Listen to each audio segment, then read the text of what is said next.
देखिए ये हमारा क्वेश्चन है केमिकल बॉन्डिंग का, ठीक है। The intermolecular interaction that is dependent on the inverse cube of distance between the molecule। कह रहे ना हमें इनवर्स क्यूब चाहिए। अब इनवर्स क्यूब का मतलब क्या है, तो देखिए कह रहा है कि हमको ना ये जो इंटरेक्शन है dependent the inverse cube of the distance, है ना।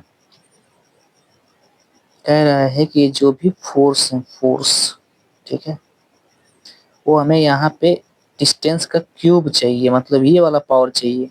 और ये जो पावर होता है ना, बताइए इसमें होता है कि इसमें होता है कि इसमें होता है कि इसमें होता है, ठीक है ना। तो देखिए पहला आयन आयन है ना, आयन आयन इंटरेक्शन है। तो आयन आयन इंटरेक्शन 1/r होता है।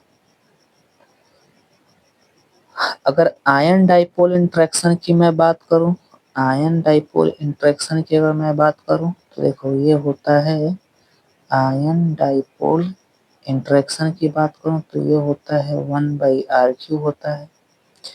लंदन फोर्स की अगर मैं बात करूं तो ये होता है, लंदन फोर्स की मैं बात करूं तो ये होता है 1/r⁶।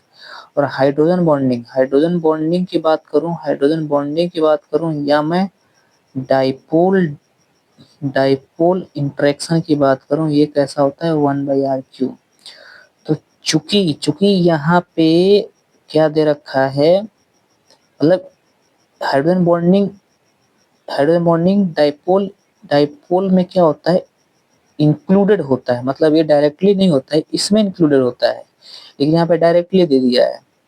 और यहाँ पे आयन डाइपोल इंटरेक्शन दिया है, तो अगर ये डाइपोल डाइपोल दिया होता तो वो आंसर हमारा होता, लेकिन यहाँ पे हाइड्रोजन बॉन्डिंग दिया है, चूंकि डाइपोल डाइपोल में इंक्लूडेड होता है, इसलिए ये ना होकर हमारा आंसर क्या हो जाएगा, ये आयन डाइपोल इंटरेक्शन। देखो R³ है ना यहाँ पे, ये हमारा क्या हो गया आंसर।